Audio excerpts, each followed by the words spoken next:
IronOverload.io hardcore episode 57. Today's going to be a fun one. We're going to talk about how to get better at bench press. And, Mobster and I we've done our share of strength training over the years.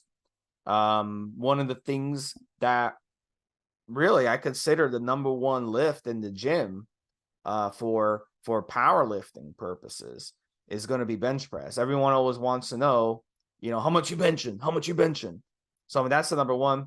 Number two, a lot of you might be listening to this, especially you younger guys. You might be, 20, 25 years old, and you're like, well, I got a bird chest. I need to get my chest improved here. And look, a skinny chest like that is okay. We all had that. When I was younger, I had the bird chest as well as a teenager. Once I started to lift weights, the results were pretty drastic. I was able to widen my chest and get bigger. And it's definitely something that you want to do. So this is the podcast to learn about that. So we're going to talk about how to get strong with your bench press. And we're going to be talking about how to improve your chest overall. But specifically, if you're going to improve your bench press, your chest is going to come along with it, obviously. So we want to focus on that. So I'll bring in Mobster first. Tell us about your history with the bench press, Mobster. Do you remember the first time you actually did a bench press? Yeah, and listen, I think I've actually mentioned this story before, Steve. It's kind of embarrassing. The one, probably not the first time, but one of the times that stuck in my mind. So I was training at school. I hadn't even got any weights or the sports center or anything like that. I was training at school, my lunch break. I should have been eating, guys. I was growing. I should have been eating, not training. And we had those kind of gymnastic benches, like about 11 foot long, Steve, and about a foot off the floor. So that was my bench press bench. And I was training with these two guys, Anthony Scantlebury, and I can't remember the other fella's name. And Anthony's a black fellow whose uncle was some great Jamaican wrestler. So it is massive bone structure for a 15, 16-year-old as we was. I'm benching on this bench with the bar, which is a 5-foot bar, and 15 kilos on each end. So I'm going to say 35 kilos, which is 77 pounds. And how I didn't get mind fucked, I have no idea. But this rather butch young lady came in as I'd finished bench pressing, took it off and curled it. So they're absolute head fucks of all head fucks. I do recall slightly more positively when I'd brought some weights and was training at home on a bench that was made out of angle iron and held together with nuts and bolts. And I had to pay my brother to spot me. And eventually, I don't know, I was 16, 17, worked up to a 200-pound bench press, 90 kilos. So quite good. At some point, and I've mentioned this on other pod shows and online, etc., I eventually worked up to it. Actually, I might be doing this again very soon. That's the plan anyway. I worked up to a 418-pound, 190-kilogram bench press.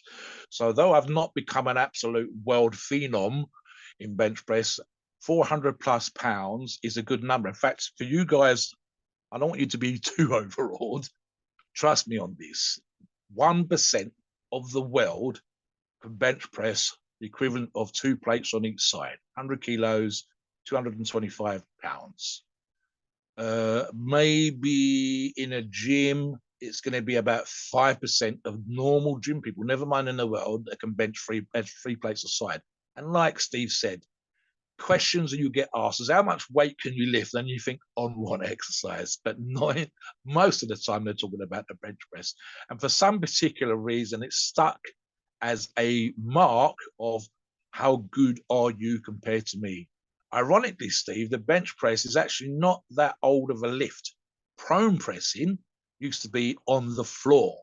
And then at some point, it ended up on a plank of wood leaning up against the wall for an incline.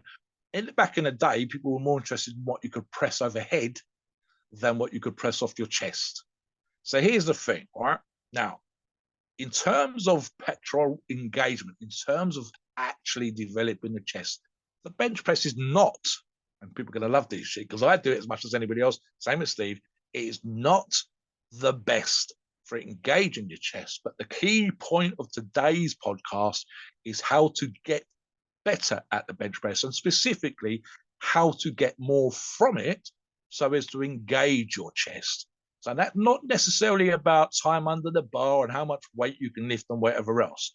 So we're going to get into the specifics, the little nuances, and it's hard to do when you're verbalizing it rather than showing you guys. It'd be a lot easier if I could show you, of course. The specifics of things you can do, just a few simple tips, and I'll try to verbalize those with Steve's help as much as possible to get you to do these things. And if you like, and this is a special way of doing this, have this podcast playing or have this the comments that we've made in this podcast in your brain when you're doing the bench press, and just literally like a mantra, repeating what we said, repeating the little nuances, doing the hand things, doing the chest things that we're going to talk about, just to get the absolute best you possibly can from what is, after all, a very simple exercise. And what is a bench press? Lay on a bench, 11, 12 inches off the floor, Steve. The bar is at arm's length above your head, lower to the sternum, and then push it back up. That's really kind of it. So it's not a complicated move, but so many people just throw the weights around or get a buddy to spot them or whatever else, and they lose so much from the exercise. So I'm going to start off with a couple, and Steve can come in from time to time as he wishes, because I'm sure that Steve's like me. We've made the mistakes. We've done things in the past. Literally, for me, for example, when I fit those big numbers, I'm a weightlifter. So 9 times out of 10, when I'm doing bench press, it is weight from A to B. It's not about an engagement, but I have over time, as Steve has, picked up enough experience and time under the bar and been in the gym long enough that we see the mistakes that people make. So let me just give you a few simple tips. But here's one, and this applies to all kind of training, Steve: being consistent. You don't get to be good at anything without time. The classic example, the analogy that's been used for many, many years is the 10,000 hour rule. To become a chess master, you needed at least 10,000 hours playing chess. If you want to be good at bench press, you need to bench press. And you need to do it not necessarily 8 times a week, Steve, but you need to do it with a regular enough frequency that the learned process of how you feel when you're doing the exercise becomes natural. Second, it's like I don't even think about it. I don't have to think about where my hands go. I don't have to think about where my shoulder blades are. It's just done. And when you've done it enough times, consistently with practice, you'll get better at it. So that's number one. Number two, it is a very simple tip, Steve. Whether it's a weightlifting type bench press or a bodybuilding type bench press, try it just as an experiment, feet down, planted on the floor, and feet up. Trust me, the difference between the two is huge. So, for example, and this is with the other tips that we're going to talk about today, just having your feet planted properly on the floor and stabilizing your upper body, it's going to allow you to focus where you want it to be, which is in the chest, in the pectoral muscles. If you are wobbling around, if one foot's slightly askew, if you're distracted, if your hands are not quite where they should be, it's that much harder to do. Okay, so there's one. Two, stupid stuff here, Stephen. This actually comes from my grip sport. Annoyingly, there's only 1 or 2 studies that prove this, which is kind of annoying because I normally prefer more studies. Squeeze the bloody bar. So you enhance the muscle, target muscle, and in this case, that would be the pectoral muscle again, engagement by squeezing, and certain exercises, whether it's a leverage machine and you're using handles, or whether in this case it's a barbell. If you do an open-handed bench press, assuming you don't lose control of the bar, of course, guys, because I would prefer you to have a close-handed grip, not a suicide grip, it has to be said, but with your hands gently wrapped around the bar. And then the next set or rep, you do it slightly tighter. And then finally, you're squeezing the bar as hard as possible. You will get more fiber engagement in the targeted area. So that would be the pectorals again. So there's a number. Okay, for bodybuilding, where does a bar come down to? I press from above my eye line down to the lower part of my sternum. And that's a great path of movement for weightlifting purposes, for powerlifting purposes, but it's not the best way of engaging your pectorals, your chest muscles for bodybuilding purposes. In fact, arguably, Steve, midpoint on your chest, up above about 2 inches, 3 inches above your nipple line, is the best way to get the whole of the chest, or at least the middle of the chest. So not just the lower part or the upper part, but the middle of the chest engaged more.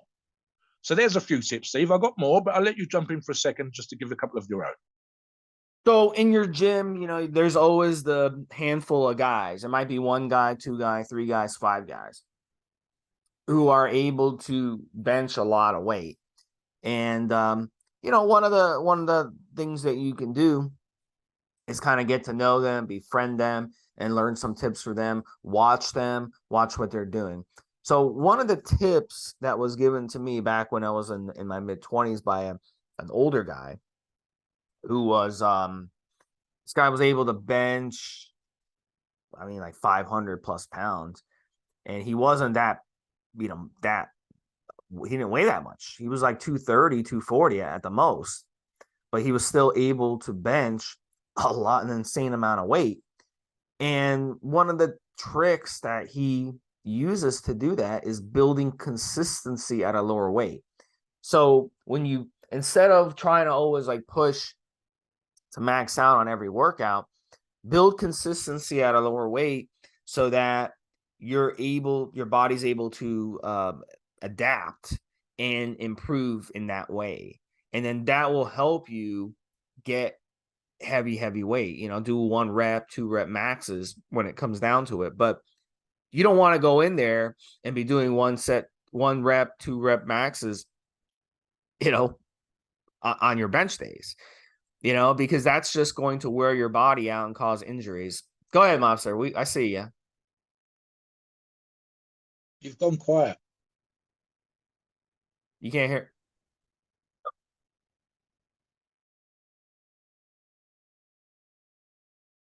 With Steve 100% in that particular regard, because I don't consistently try to hit the big numbers through the year. One of the things, funny enough, and this is one of my particular targets, just as an older gentleman, I had a thing in my head that I was going to be able to do 3 plates, 140 kilos or 300 plus pounds when I'm 60. And I kind of reassess that, Steve, so that I get better consistently at the lower numbers. Steve talks about better control, better engagement, and so on. Let me give you another few examples, Steve. And this is one of the things that Steve mentioned earlier on was the phrase, which we're familiar with, the bird chest. Ironically, it's a kind of chest that almost looks like a bird's chest. As Steve said, it's kind of almost pointing outwards. And one of those simple tricks that a normal person can do who hasn't even got a bird chest is imagine, this is very, you have to think about how this works, guys. So you're in the bench press position, your back, your upper shoulder blades are flat down on the bench. You want to engage your pecs. Is you put the chest, the sternum, that bird cage, into the gap. So arms extended above your head, hands grasping the bar, pulling your chest into the gap. If you relax the chest, if you kind of almost don't pull the chest into it, then you're going to get much greater engagement, for example, Steve, in the arms and in the front delts. Lots of people do that. So pulling the chest into the gap, raising the chest, but without necessarily arching your lower back, is going to engage the pecs better. Another one, and this is more young people than old people, don't do that thing, Stephen. So many times we see this in the gym. It ain't all you, motherfucker, if your mate's doing all the work. It ain't all you if you decide to put some crazy number on there and 2 of your buddies or 1 of your buddies is having to yank that thing off the chest to stop you dying a horrible death. You're not engaging your chest there. You're just training your ego. And while the ego is a huge part of being able to pick up and press and do whatever bench crazy weights, ego is what's going to stop you from doing the stuff that you actually wanted to do, which is either push the big numbers because your body's doing all the work, or in the case of bodybuilding, your body's doing all the work. How the fuck are you engaging your chest? So that's an obvious one there, Steve. Simple one again. And I've done this with a few people just to demonstrate. Real simple. You can do it with a broomstick or you can do it with a heavy bar. Try, for example, engaging the rear delts by pulling your hands apart or pushing your hands together. And what do I mean by that? So you grasp in exactly the same place that you normally would, gripping the width that you like to bench press from. In my case, that's relatively close. But super heavy bench pressers tend to go right out to the collars as far as they can with the suits, etc. that they use. A bodybuilder is going to be probably a little bit wider than shoulder width, Steve, and grasping exactly the same place as normal, same grip, same tension, etc., but gently trying to pull your hands closer as you bench press the weights that you're choosing. What will happen is more muscle fiber engagement happens. Therefore, you're working the pecs more. There are others. For example, and this is kind of where you're taking something else that's a much more direct movement and using it, and then using the big compound movement of bench press. Pre-exhaust. And it doesn't have to be heavy, Steve. Whether it's on the pec deck, whether it's dumbbell flies, whether it's doing a light incline, higher rep warm-up, etc., etc. Pre-exhaust the muscle. Now, for example, dumbbell flies, Steve, doesn't have to be crazy heavy, but just stretching the muscle out at the bottom, deliberately trying to flex the muscles at the top. And again, you wouldn't even need to use more than 30 pounds if you absolutely know what you're doing, and then going over to the bench press and using that particular movement as a compound movement. Now you're bringing those front delts in. Now you're bringing in the triceps. Now you're bringing in that crazy grip stuff that I was talking about earlier on. Now you're absolutely smashing all the muscle fibers you possibly can. It's never 100%, guys, because if it was, you'd die and the bar would be on your neck at some point. But it's a much higher percentage than it normally would be, because you deliberately pre-fatigued and targeted a specific movement like flies, which is pretty much almost nothing but pectoral engagement. So there's a couple right there. Something that's super important here, Steve, and I think it's why we do these things in the first place. Why do we train this stuff? Why do we lift these weights? Why do we want a great chest? And I'm applying to the younger listeners here, probably more than anybody else. It is certainly perhaps the reason, even for me and you, why we got started. The girls like the pecs. If you're not in a nightclub with a little bit of a shirt and you're showing a bit of chest muscle, perhaps a few chest hairs as well, Steve, you know you're doing well when someone's touching your chest. You know that they're physically getting into that place. They're inside your personal space, and they've seen a little bit of pec. They know that you look after yourself, and if it's a little bit of a vein on your arm, whether it's a bit of a calf popping through your tight trousers, but more often than anything else, and especially for girls with the guys, they're the right height, that their eyes are nearly always, because they're typically a little bit shorter than you, somewhere around your chin level, and their eyes are around your chest level. So, Steve, there's that thing where they're looking, I mean, guys look at women's chests, but for a different particular reason. And it ain't because they got great pecs and they've been working down the gym. But nevertheless, there's a sexual thing in there. There's a reason why we train. The so-called disco tits, Steve, is when they were doing dips in the toilets of the club to pump their arms and again pump their chest. Ironically, Steve, outside of the nightclub, men will notice your big chest. It is considered, if you're walking around town, if you're surrounded by someone who's the average, I believe, is something like 36, 38-inch chest, and you're walking around town with a 50, 52, 53, 54-inch chest, people notice that shit. They just do. That's just animal, primitive behavior. It's the reason why we ask these questions about what can you lift and how much can you bench and all that kind of stuff. So it's kind of weird. But what it also means, if you understand that stuff, if you get it, and we're not talking about physical competition, and I'll touch on that in a minute, Steve. If you get it, you understand what the motivation is. Now, let me talk briefly, and I'll kind of get towards the end of where I am with this, Steve, on physique competition. So, what is it? And again, this doesn't necessarily apply to all our listeners, although sometimes we like to think that we should be training like, say, Phil Heath or something, Ronnie Coleman or something like that. And in reality, we need to do what we need to do, not necessarily what they need to do. But what can we learn from champions that are trying to get optimal, ideal physical best out of themselves for the stage?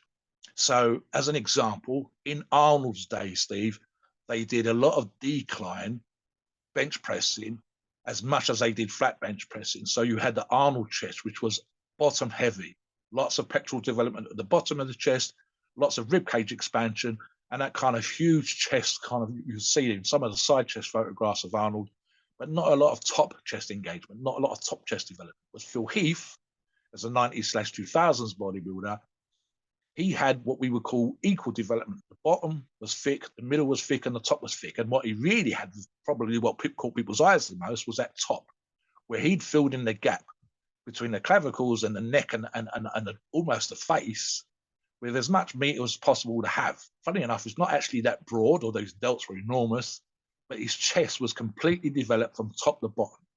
You can think of other examples where people have had muscle fibers visible on the inside versus the outside. So the trick here, guys, and whether it's a bench press or a pectoral exercise, and bench press is one of those exercises, is doing the movement in such a way that enhances what you want to enhance. So, for example, incline bench would be upper chest, decline bench would be lower chest, and flat bench would be all of the chest, the midpoint of the chest.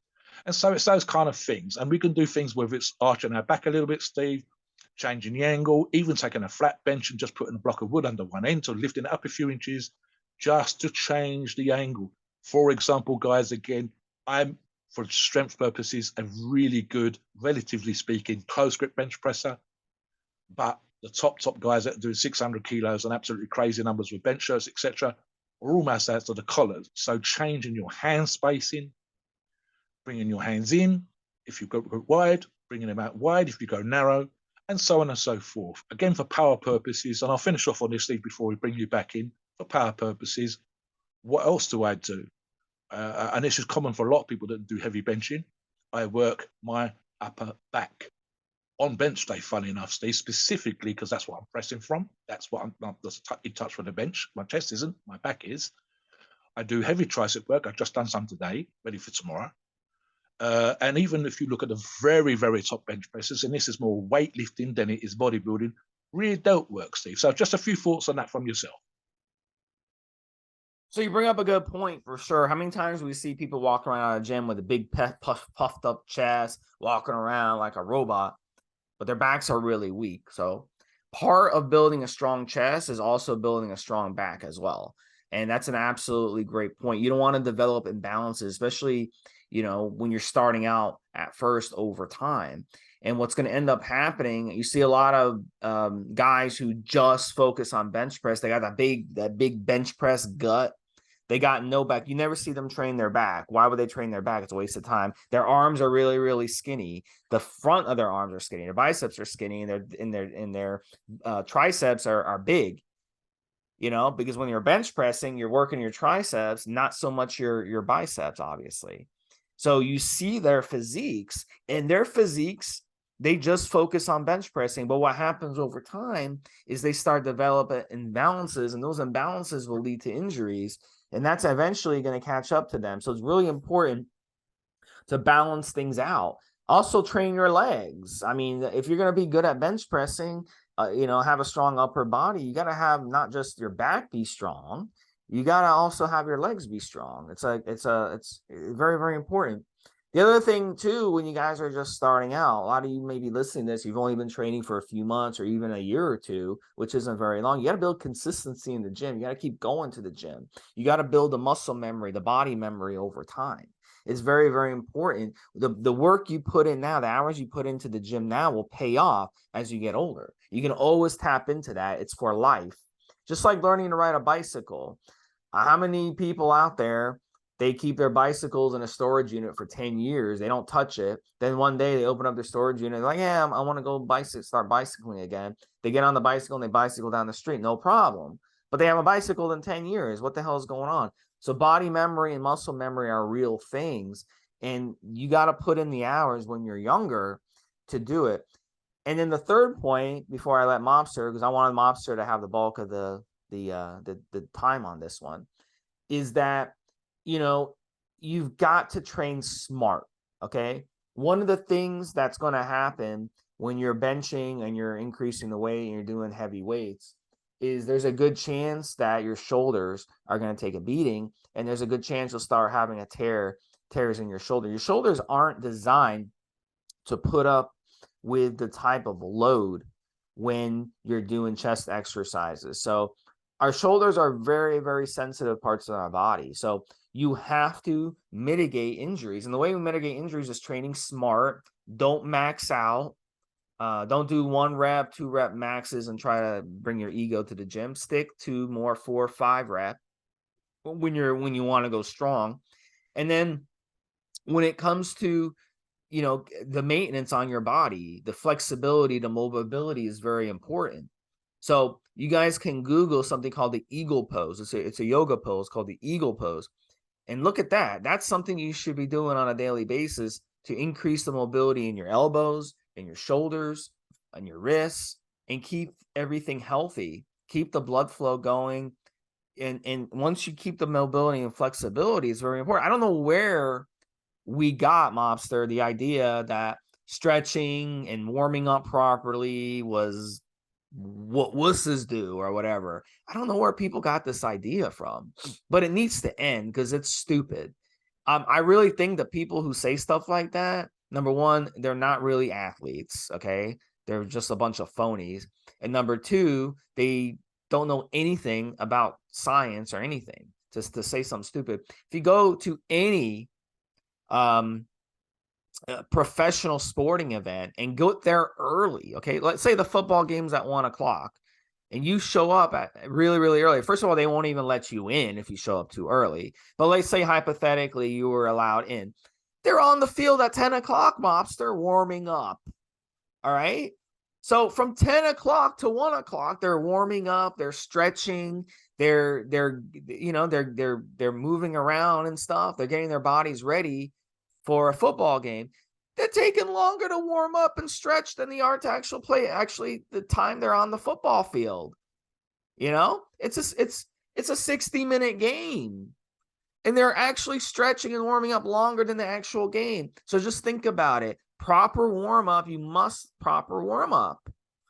And then I get the thing all the time, and I get it because I train at these gyms over the years. I train at so many different gyms. I get it. It's hard to do that because you show up to the gym, you've got to wait 15 minutes to use the bench press, okay?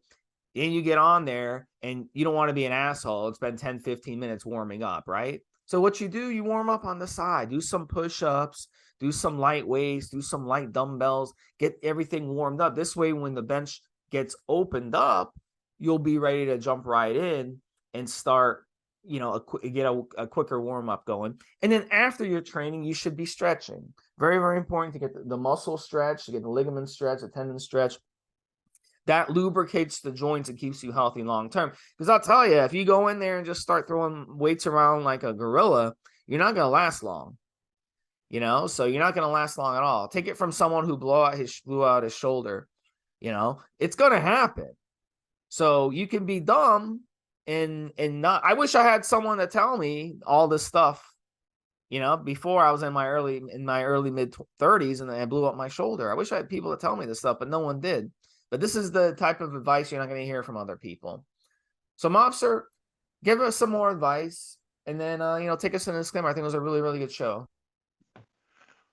Right. So there's a few, and I'll touch on something that Steve just talked about with regards to the warm up. One of the things I've actually suffered with, and again, Steve talked about blown shoulder, is I've had issues with my frozen right shoulder for some time, and yet my bench press in the last couple of years has come back almost to the level where it was 15 years ago. What am I doing now, which actually helped me with the frozen shoulder, is I will warm up with a broomstick. And I'm literally just doing the actual bench press movement, but I'll do it at different angles for pressing and then for bench pressing. 40 repetitions, 50 repetitions with the broomstick, which must weigh a couple of pounds at the most. So there's shoulder mobility in terms of guys doing partial dislocations, but I can also think of, and this is super important and something we talked about on other shows, rotator cuff work, which is where we're working the little muscles in and around, they're hidden underneath the three heads of the delts, the little muscles underneath that support the time from the chest, time from the shoulder, and you do that stuff in such a way as to enhance the little tiny muscles around the shoulder, because it's only a ball and socket joint. And here you are pounding away with heavy overhead pressing and heavy bench pressing and God knows what else, and then wondering why, especially as you get older, you end up with these particular issues, Steve. So there's another thing that I do, and this is more of an age thing, but it also helps me with my strength training, of course, is I do use supportive aids, but I'm not using them from the first set, not using them on warm-ups. I'm only using them on the top heavy weight. So bench pressing, maxing is when I would put on elbow sleeves or wrist wraps or whatever else. What I'm not doing is using supportive aids from day one all the time. Because what happens when you forget, you can't do them. What happens when you're not using those, suddenly you can't do as much weight as you were doing before, and so on and so forth. That also ties in with what Steve said earlier on about being consistently good, even the lower stuff, even the sub-maximal type stuff. So there's another one. And then finally, I cycle my strength. And you can do this whether you're a bodybuilder or strength athlete like myself. Do not go balls out, flat out on an exercise constantly all year round and expect not to have issues. So, for example, this is probably the first year, as we record this podcast in 2023, that I'm probably going to max out my bench press 3 times in a year. Typically, it'd be once or twice. I might even do 4 times. That's how fucking crazy this year's been. But again, because my shoulder health's good, again, because I've kind of learned all these tricks and techniques.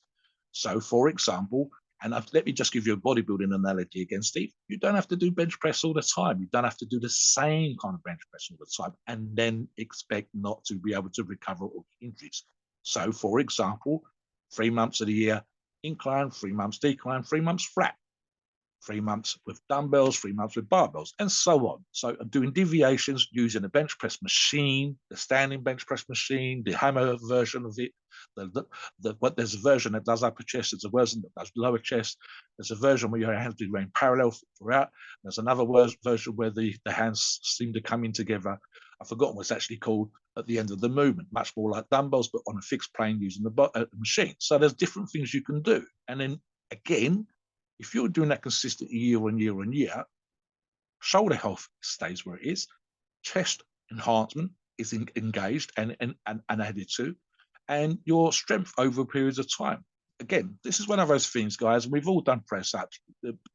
Every person that's been to a gym, almost certainly men and women, whatever, has done a bench press at some particular point. But to be good at it, to get a really muscular chest, to get a really powerful, strong chest for bench press and for press and whatever else, requires time. I could show you some absolutely crazy stuff that you could do from day one, but it would tear you up. It would leave you sore, it would leave you strained, and the risk of injury would be incredibly high. But in time, with cycling off, cycling back on, with PEDs and without PEDs, with support equipment, with warm-ups, with stretching, you end up with these things. But to take a few of the tips that we've done throughout this podcast, like chest engagement, pectoral engagement, hand spacing, squeezing, lifting your chest into the space between your arms when you're bench pressing, especially at the top. And even one more, Steve, literally just learning to contract your chest, what we euphemistically seen called the mind and the muscle. It's difficult to flex your chest at the bottom of the movement on the bench press, but at the top of the movement, with those pectoral muscles being squeezed by your biceps on either side, learn to tense or flex or contract your chest at that point. What you're doing is adding another 1 or 2% to the movement, getting as much as you possibly can out of it, and ultimately learning to contract your chest muscles. And then what's happening as you stretch at the bottom and press again, now it's flat, now it's getting pumped, now it's getting squeezed, now you're killing the bench press. And here's how this stuff works at the absolute top, very best level.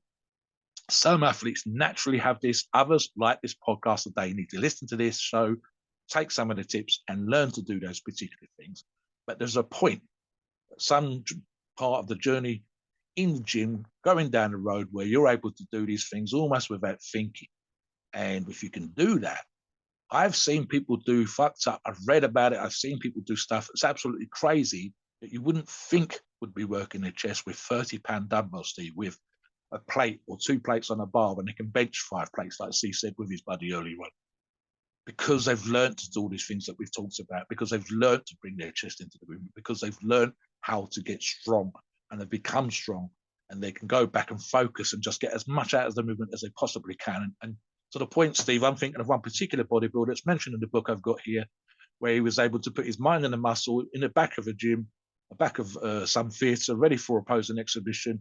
And the only dumbbells that anybody got for warming up was 30 pounds. And he was able to get his, literally zone out everybody else, get his pump on with his 30-pound dumbbells for the whole of his body, come out and freak everybody out with how crazy he looked, vascular and pumped and nasty looking and whatever else, because he was able to engage the muscle that was being worked so well for years of practice from some natural ability that he ended up coming back out and just looking fucking mental.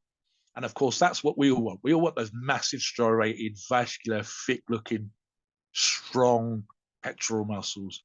And the more that we can get out of a movement, and it isn't just bench press today, guys, but any movement, the better our performance will be, whether that's a muscular performance or if it's a strength performance. Please note, we are not doctors and opinions are ours. It's our view and based on our experience and views on the topic. A podcast for informational purposes and entertainment only. The freedom of speech and the First Amendment applies.